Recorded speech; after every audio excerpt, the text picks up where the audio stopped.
Hi అండి అందరికీ. నా ఛానల్ ఎవరైనా కొత్తగా చూస్తున్నట్టయితే ప్లీజ్ సబ్స్క్రైబ్ చేయండి. కార్తీక దీపం హైలైట్స్ ఏంటి ఇప్పుడు మనం తెలుసుకుందాం. గత వారం నుంచి జరిగిన హైలైట్స్ ఏంటంటే, ఇక సోమవారం రోజైతే ఎలాగైనా దాస్ని కలవాలని జోష్న పారిజాతంలో ఇంట్లో నుంచి వెళ్ళాలని చూస్తుండగా శివనారాయణ గుమ్మం దగ్గరే ఉంటాడు. పెద్ద ఆయన్ని దాటుకొని బయటికి వెళ్తుండగా దశరథ్, దీప, కార్తీక్లు ఎదురవ్వగా పారు, జోష్నలు షాక్ అవుతారు. ఎర్రనీళ్ళు తీసుకొచ్చి దీప, కార్తీక్లకి దిష్టి తీయమని దశరథ చెప్పడంతో అంతా షాక్ అవుతారు. పారును కాకుండా సుమిత్రతో దీపకి దిష్టి తీయిస్తారు. ఇక దశరథకు దాస్ నిజం చెప్పేశాడని పారు, జోష్నలకు అనుమానం వస్తుంది. దాస్ నాకు గుడిలో కనిపించాడు, ఈరోజు నాకు చాలా సంతోషంగా ఉందని, గుండెల్లోని భారమంతా పోయిందని చెప్పి పారుని స్వీట్స్ తీసుకురామని చెప్తాడు దశరథ. అయితే ఈ రోజుతో మన కథకు శుభం కార్డు పడిందని, దాస్ నా కొంప ముంచేశాడని టెన్షన్ పడుతుంది జోష్న. నా కూతురి నోట్లో స్వీట్ పెట్టమని పారుకి దశరథ చెప్పక, జోష్న దీపాలలో ఎవరికి పెట్టాలో తెలియక టెన్షన్ పడుతుంది పారు. ఇంతలో దశరథే స్వయంగా జోష్నకి స్వీట్ తినిపించడంతో అంతా ఊపిరి పీల్చుకుంటారు. ఇక నా కొడుకు దాస్ ఎక్కడా అని పారు అడగ్గా మన ఇంటికే వస్తున్నాడని చెప్తాడు దశరథ. దాంతో పారు, జోష్నలకు చెమటలు పడతాయి. నేనే కూతుర్ని అని మా నాన్నకి చెప్పినందుకు థ్యాంక్స్ అని దీప కార్తిక్కి హత్తుకుంటుంది. ఇక మంగళవారం ఎపిసోడ్లో అమ్మని కాపాడడానికి నా బిడ్డను త్యాగం చేస్తున్నట్లు నాన్నకు ఎప్పటికీ తెలియకూడదని కార్తిక్తో ఏడుస్తూ చెప్తుంది దీప. ఇప్పటి వరకు ఈ భారాన్ని నువ్వు మోసావు, ఇకపై నేను మోస్తానని భార్యను హత్తుకుంటాడు కార్తిక్. ఇక డాడీకి దాస్ కనిపించి ఏం చెప్తాడోనని పారు దగ్గర టెన్షన్ పడుతుంది జోష్న. ఇంతలో దాస్ వచ్చి, నువ్వు నా కూతురివి కాదు, ఇకపై నన్ను దాయాల్సిన అవసరం కూడా లేదు, సుమిత్ర వదినను కాపాడమని చెప్తాడు దాస్. నువ్వు ఎన్ని చెప్పినా నేను నీ కూతుర్ని, ఏదో ఓ రోజు నిజం తెలుసుకుంటావని అంటుంది జోష్న. ఈ కురుక్షేత్రాన్ని మొదలుపెట్టింది నా మేనల్లుడు, వాడే ఈ కథకు ముగింపు పలుకుతాడని అనుకొని వెళ్ళిపోతాడు దాస్. ఇక దశరథ ప్రవర్తన, దాస్ మాటలతో జోష్నకి అనుమానం వస్తుంది. మన టైం దగ్గర పడిందని పారుతో చెప్తుంది. నువ్వే ఈ ఇంటి వారసురాలివి, అయినా బిడ్డల్ని మార్చినందుకు దశరథ నన్ను వదిలిపెట్టాడని భయపడుతుంది పారిజాతం. ఇక దీప, కార్తీక్లతో పాటు కాంచన దగ్గరికి వస్తాడు దశరథ. ఈరోజు మీ అన్నయ్య ముఖం ఆనందంతో వెలిగిపోతుందని చెప్తాడు శివనారాయణ. నువ్వు నా కూతుర్ని నీ కొడుక్కిచ్చి పెళ్లి చేస్తానని ఇచ్చిన మాట నెరవేర్చుకున్నావని చెబుతాడు దశరథ. ఇంతలో జోష్న రావడంతో అంతా షాక్ అవుతారు. ఇక బుధవారం ఎపిసోడ్లో కాంచన దశరథతో మాట్లాడుతుండగా వచ్చిన జోష్న, అత్తకి నువ్వు ఇచ్చిన మాటను ఎలా నిలబెట్టుకున్నావు? నేను అత్తకి కోడల్ని ఎప్పుడయ్యాను? బావ నా మెడలో మూడు ముళ్ళు ఎప్పుడు వేశాడు అని నిలదీస్తుంది. దాంతో కార్తీక్ జోక్యం చేసుకొని దీప తల్లిదండ్రుల స్థానంలో నిలబడి అత్తయ్య మామయ్యలకు కన్యాదానం చేశారు. అప్పుడు మామయ్యకి దీప కూతురైనట్లే కదా, అయినా దీప అనాథని కాదని తన తల్లిదండ్రులు బతికే ఉన్నారని దశరథ చెప్పడంతో అంతా షాక్ అవుతారు. ఇంతలో కుబేర్కు దీప ఎలా దొరికింది, తన తమ్ముడు దీపని ఎలా చూసుకున్నాడన్నది అనసూయ చెప్పగా దశరథ ఎమోషనల్ అయి కుబేర్ ఫోటోకు దండం పెడతాడు. ఇక ఎన్ని జన్మలు ఎత్తినా కుబేర్ రుణం తీర్చుకోలేనని చెప్తాడు.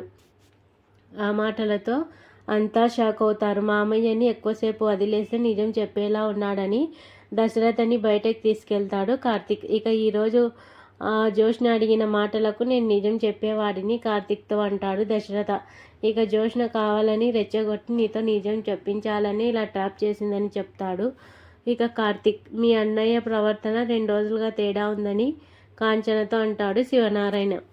ఇక గురువారం ఎపిసోడ్లో అయితే దశరథ మాటలతో దీపి అసలు వారసురాలన్న నిజం బయటపడుతుందేమోనని జోష్న వణికిపోతుంది. వెంటనే దాస్ని కలిసి, నువ్వు నిజం చెప్పేశావా? మా డాడీ మాటలు అనుమానం వచ్చేలా ఉన్నాయని జోష్న అంటుంది. నువ్వే సుమిత్ర కూతురివి అనడానికి డాక్టర్ ఇచ్చిన రిపోర్ట్స్ ఉన్నాయి కదా, ఎందుకు భయపడుతున్నావని అడుగుతాడు దాస్. ఇంతలో జోష్న వచ్చి, నువ్వెందుకు భయపడుతున్నావు, నువ్వే సుమిత్ర కూతురివి అంటుంది. నేను ఎవరి కూతురునో త్వరలోనే తేల్చుతాను, దాస్తో సవాల్ విసురుతుంది జోష్న. ఇక దశరథ మామయ్య పట్టరాని సంతోషంతో ఎక్కడ నిజం చెప్తాడోనని టెన్షన్గా ఉందని దీపతో చెప్తాడు కార్తిక్.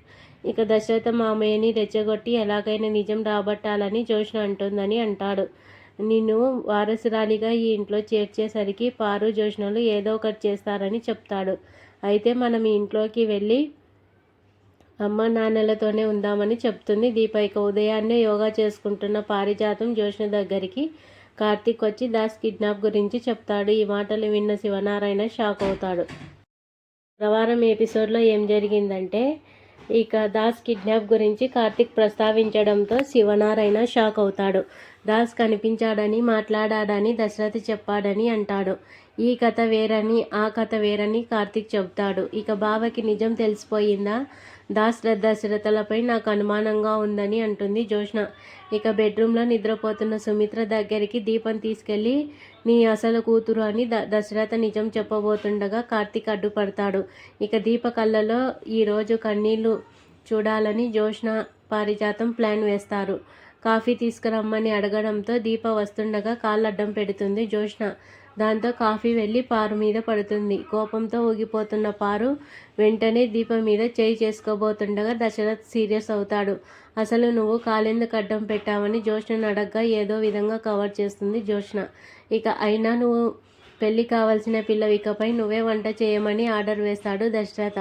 కొడుకు ప్రవర్తనతో శివనారాయణ షాక్ అవుతాడు. దీప కడుపులో పెరుగుతున్న దశరథ బిడ్డ గురించి భయపడుతున్నాడని, అందుకే అలా కోపడ్డాడని పెద్దాయన చెప్తాడు. మామయ్యని బయటకు తీసుకెళ్లి కూల్చేస్తాడు కార్తిక్. ఇక శనివారం ఎపిసోడ్లో నువ్వు ఇలాగే చేస్తే పారు జ్యోత్స్నలు ఎంతకైనా తెగిస్తారని దశరథని హెచ్చరిస్తాడు కార్తిక్.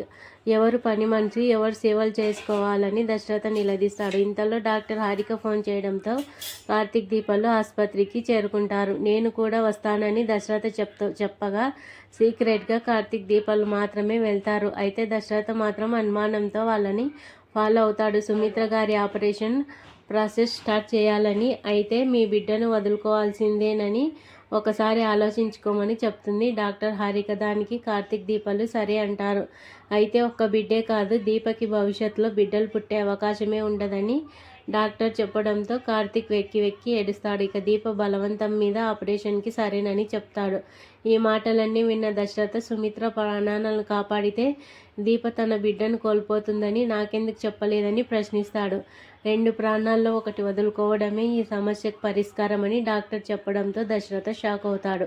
ఇక మరోవైపు కాశీతో తాను కాపురం చేయలేనని, తనకు విడాకులు కావాల్సిందేనని స్వప్న తేల్చి చెప్తుంది. దాస్ ఎంత నచ్చజెప్పాలని ట్రై చేసినా కూడా స్వప్న వినిపించుకోదు.